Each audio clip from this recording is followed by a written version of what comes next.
Hello again, David Mayo from MLive to talk again about the Detroit Pistons 2015-16 training camp today, discussing power forwards. It's a position where the Pistons are going to have to pay the piper a little bit for carrying presumably 4-point guards with Brandon Jennings' injury to start the season.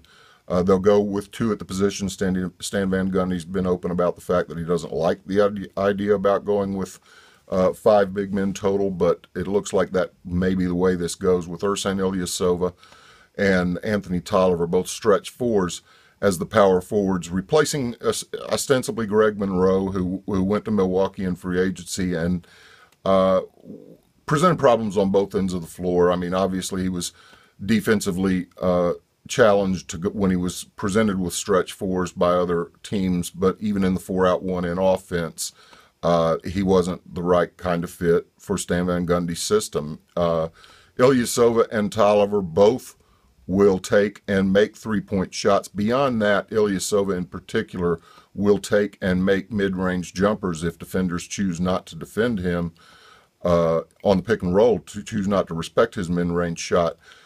He didn't have to do a lot of it in Milwaukee because defenders respected the shot. They knew he would take it and bust a 17-footer in their face if they sagged on the point guard in pick and roll. But Ilyasova will take the shot. It creates a lot more opportunity in the middle, both for the driver and for others in pick and roll. It unclogs the middle, which we've been discussing for a couple of years now, and gives the Pistons just a lot more opportunity to operate fluidly in Stan Van Gundy's system. The one thing you might have thought the Pistons would do this offseason at power forward was go out and get like a Tyler Hansbrough type, a beefy guy who could compensate when they get hit with a big power forward, because Ilyasova and Tolliver both will be challenged when they get faced with bigger guys, and they will. But they didn't have the roster spot to do it, and of course they got Aaron Baines, the center from San Antonio, and when they run into extreme circumstances like against the Chicago's, Memphis's, the New Orleans's, they'll be able to go with Baines a little bit at power forward, and he can step out and shoot the ball away from the basket a little bit in those spots. But certainly it's going to be a challenge on the defensive end. Ilyasova and Tolliver will be post-up targets.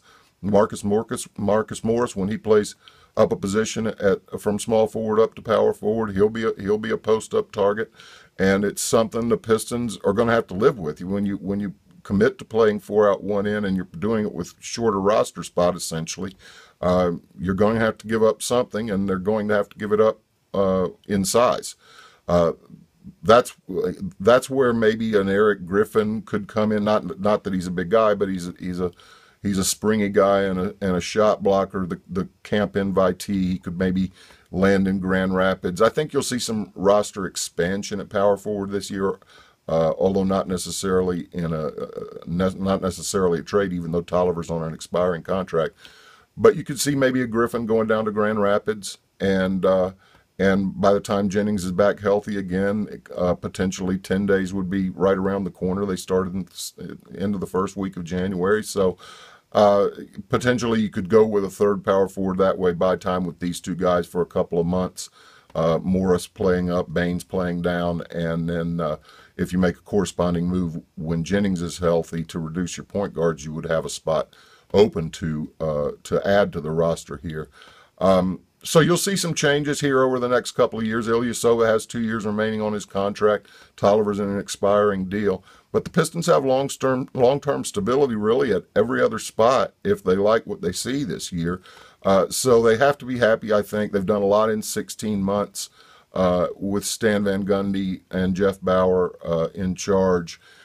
This is one spot where they kind of had to do a little bit of a patchwork job because of the way the Monroe departure happened. But I think they're probably pleased with what they've done. They'll address it again. There'll be moves here in the next year or two, but they're happy with what they have and how it fits for this year.